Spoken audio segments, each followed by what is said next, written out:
Hello and welcome to TDN African Media. Yes, hello. Good day. Your name and designation? I'm Thomas Dixon. I'm editor of Salon Times newspaper. Mr. Dixon, you are one of the journalists ARISE took to African nations. I don't know whether it's one or two or three African nations. What should I say, a tour of findings? How was it?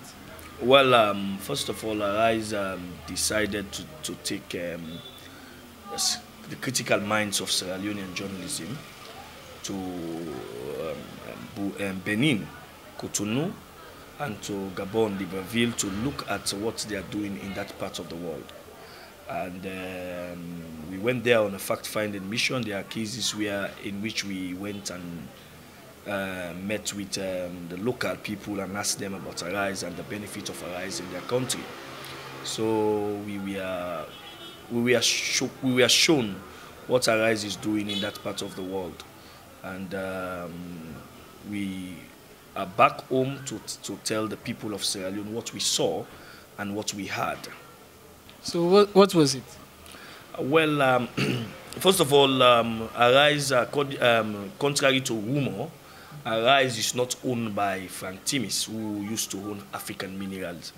And ARISE is owned by Gagan Gupta, ARISE is also a Pan-African movement, meaning ARISE is promoting Africa industrial and trade ecosystem to ensure that Africa reduce imports and improve on its exports, thereby increasing its foreign exchange and creating some form of economic stability.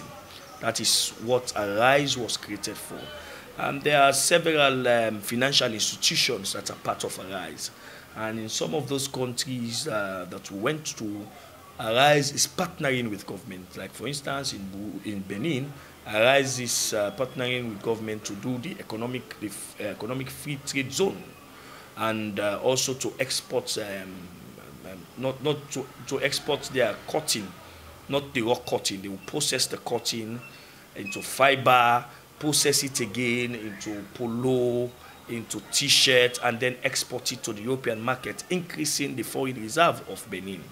And they are also into oil and cashew nut production, wherein they produce cashew nut paste, they produce cashew nut oil for export for the European market, and also for African countries, thereby increasing revenue generation. And this has created a lot of jobs for the people of Benin.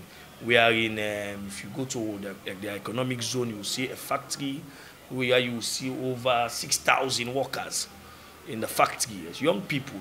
And what is interesting is the fact that they are not only building these factories in the economic zone, they are also building institutions to train unskilled young people.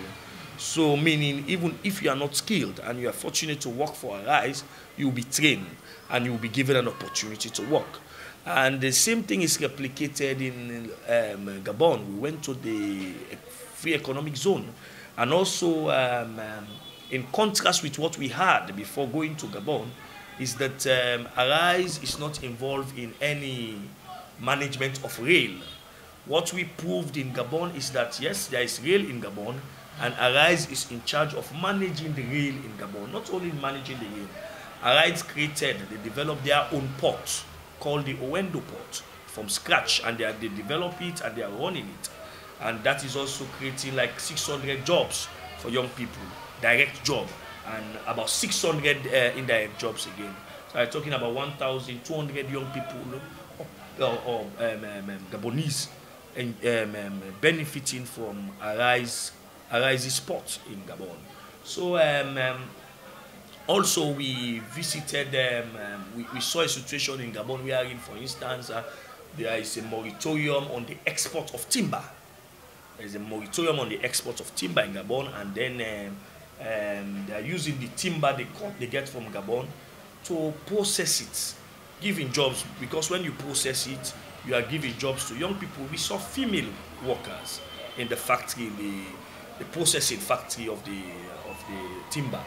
And part of that timber is also used to make woodwork like tables, chairs, we also saw those things. There are videos to the effect, there are pictures to the effect to show what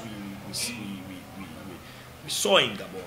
And this is creating a lot of opportunities for young people. So when we came back, we believe that if at all ARISE is going to run the rail, that is the Potloko rail. This rail was owned by the government of Sierra Leone, and it was given to King O Mining in 2021 to run the rail. But King O Mining is mining and they are running the rail. So you cannot be a player and a ref at the same time. So I think it is what's fitting for government to liberalize the rail, or the running of the rail, so that government will also realize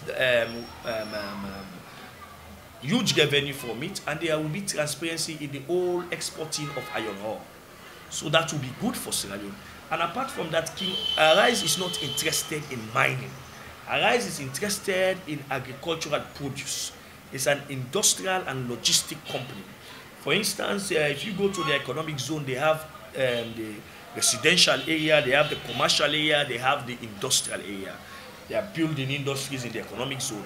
And they are not only building industry, they are also building the roads, making the roads. They are also supporting CRS, corporate social responsibility, in villages around the area that they are operating.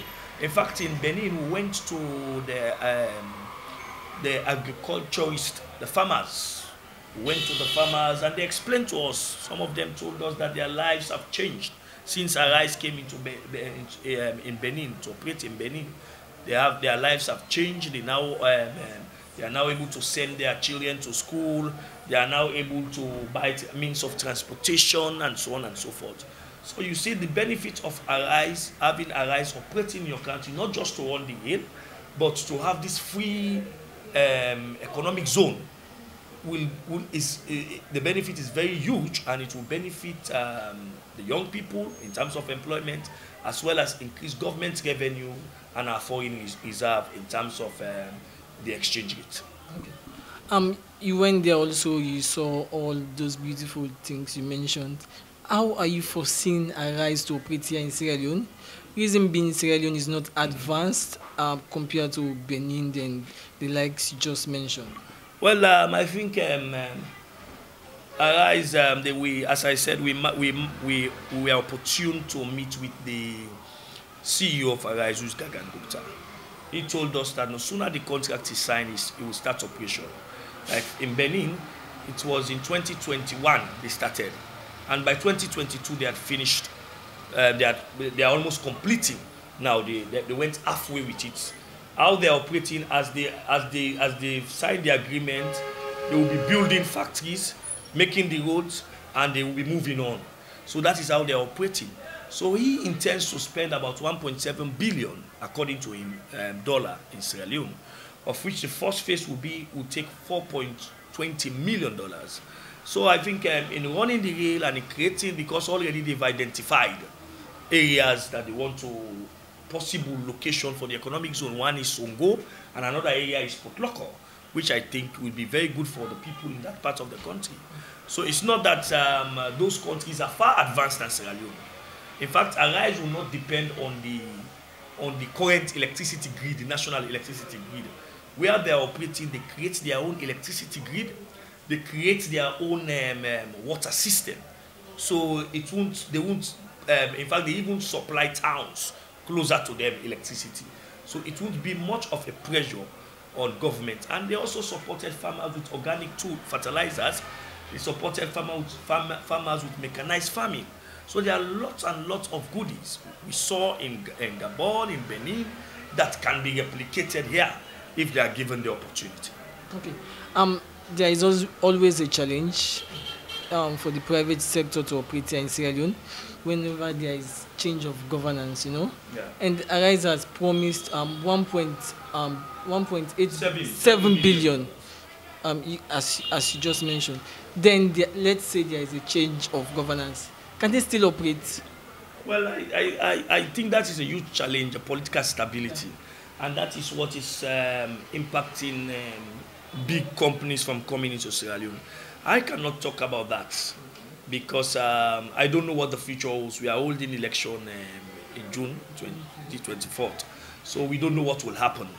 But I believe if any government would look at what ARISE is offering, the government that is coming or the current government, if they will stay, they will look at what ARISE is offering. And if they see that the economic, the cost-benefit analysis, the benefit to the country outweighs any other thing, I think it will be good for them to give it to ARISE. But as you are right by saying that in our own country, when government changes, we also see changes in the business sector, and that is preventing investors from coming to Sierra Leone, credible investors from coming to Sierra Leone and invest. But you can go on Google, you can Google ARISE, you will see them. All what they are doing in all of those countries, you will see them. These are not hidden things. They are there for everybody to see. To even read about the profile of the man, the co-founder of ARISE, and to know that this person is a credible person. So it shouldn't be about, what we should note in Sierra Leone, it shouldn't be about political party. The greatest benefit should be about the people, the well-being of our people. Okay. You made mention of 6,000 jobs. Yeah. One of those countries are created by ARISE. ARISE is a manufacturing company. Yeah. Then let's say here in Sierra Leone, they are not experts, or the youth and don't have the expertise to operate. How can ARISE employ, let's say, 6,000 Sierra Leoneans? Yeah. Where ARISE are operating in Africa, in Benin and Gabon, it's not that Benin is in West Africa and Gabon is in Central Africa. And they are way, way less populated than Sierra Leone. There are about 2.5 million people in Gabon, and they have huge resources, more than Sierra Leone. They have oil, huge deposit of oil. They have manganese, they have iron ore, they have diamond. So they have very good resources than Sierra Leone, and less population, but there is still huge unemployment. So what we saw ARISE doing in those parts of the world is to create, the first thing they create is the technical institute to train unskilled workers. Some of these things, they are not too difficult. If you are working in the textile factory to make tie, the machines are there. It's about you able to operate the machine. So they will train you how to operate it. Yeah, they will train you how to operate it. So they have their training institution that will train people how to operate the machines. If you are working at the cotton factory, for example, you'll be trained how to fit in sleeves to the shirt. You'll be trained how to design the shirt in the computer before production. So I think they will replicate that same thing here by creating a training institution in the economic zone before creating the factories. And that would train even the unskilled people we have in Sierra Leone to be able to work in the factory. Okay. According to the CEO of ARISE, he mentioned ARISE is going to full operation within 24 months. Yeah. Don't you think that is too long, or it's far-fetched? Well, it's not. For me, it's not far-fetched, because in Benin, it took them exactly 18 months to start work and construct. And they are far away. They are not even completed in Benin. But when you go there, you see factories upon factories upon factories. They are halfway through. And they are telling us, that's a 5-year project, they are telling us, they told us that by next year, they would have completed the Benin project. And they have huge respect for corporate social responsibility. They give good things to the communities around the economic zone. They construct the roads. They bring in electricity supply and water facilities for the people. And when they are talking about electricity supply, they are talking about clean energy. They bring in solar energy to power their plant. So I think, for me, if what we've seen in Gabon and in Benin, what we've seen in Gabon and in Benin is actual, I think they can do it here. If they have because the guy is telling us, in one of the videos, the guy is telling us that no sooner the agreement is signed, I'll be there. And we'll start the textile factory, we'll start the pineapple factory, juice factories, we'll start other things in Sierra Leone. So do you believe in ARISE, or what the CEO said? Well, based on what I have seen, I will tell you that I believe in what I have seen.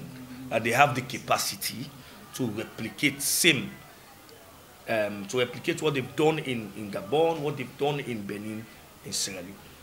As a journalist, very senior journalist here in Sierra Leone, how Sierra Leoneans can benefit from ARISE? First of all, I think economically Sierra Leone as a country will benefit. They will pay revenue for running the train, the rail in Sierra Leone. They will pay revenue, and in fact, according to them, they want to expand the rail to include transport. That's the long-term vision, to include transportation. Meaning somebody in Kainau would use train to come to Putloko, for example. So they will explore that opportunity while in Sierra Leone, and that is also beneficial, and both in the agricultural sector and in terms of transporting our people from the provinces to from the rural area to the urban area. Then the economic benefit, another economic benefit is about revenue generation and foreign exchange. By exporting, you increase your foreign exchange reserve, and that will give us more forex. And this whole thing about the dollar is getting up. Mr. Dixon, you mentioned Putloko, Kainau. Is ARISE going to be decentralized or based on one region? Well, ARISE is looking for, the rail we are talking about, if the long-term project, according to them, is a project that will involve transport rail, where people in Kainau in both. So that's one if they have the contract and they are able to maintain it, it will be a long-term project to expand the rail to other districts. The rail is only operating between Tonkolili and Putloko in Losar axis. So they want to expand the rail. That is what they intend doing. According to them, also this thing will bring huge foreign reserve for the country, and it will reduce importation of food stuff. Some of the food stuff we are importing, it will reduce it, because they are not only going to produce for the outside market, they are going to produce for our own market, and they are also going to produce for the market across the sub-region. So if you go to ARISE, for instance, they will tell you it's a Pan-African manufacturing company, as I said, to promote African countries to be less dependent on import, and to produce their own goods, so that they would be able to, it will enable them to have huge forex in their country. You went to Cotonou, okay, yeah. Yes, and with other countries. How, according to you now, not ARISE, how Sierra Leoneans can benefit from the expertise or the findings you gathered from Cotonou? Well, for us as journalists, we went there and we saw things for ourselves, and it's our duty to come back and report exactly what we've seen, and that is what we are doing by talking to you, telling the people that this is what we've seen. And if these people have the opportunity, I believe that there will be increment in employment. I believe that government revenue would increase. I believe that there will be transparency and accountability in terms of the iron ore that we are mining in Sierra Leone. Meaning government will know exactly the iron ore, because now it's a private company that is running the rail, which they are using to transport the ore to prepare for export. So government will know exactly what these companies are exporting, and in turn the people will get the information that this is what government has and this is what the company or companies make. Thank you very much for talking to TDN Africa Media. Welcome.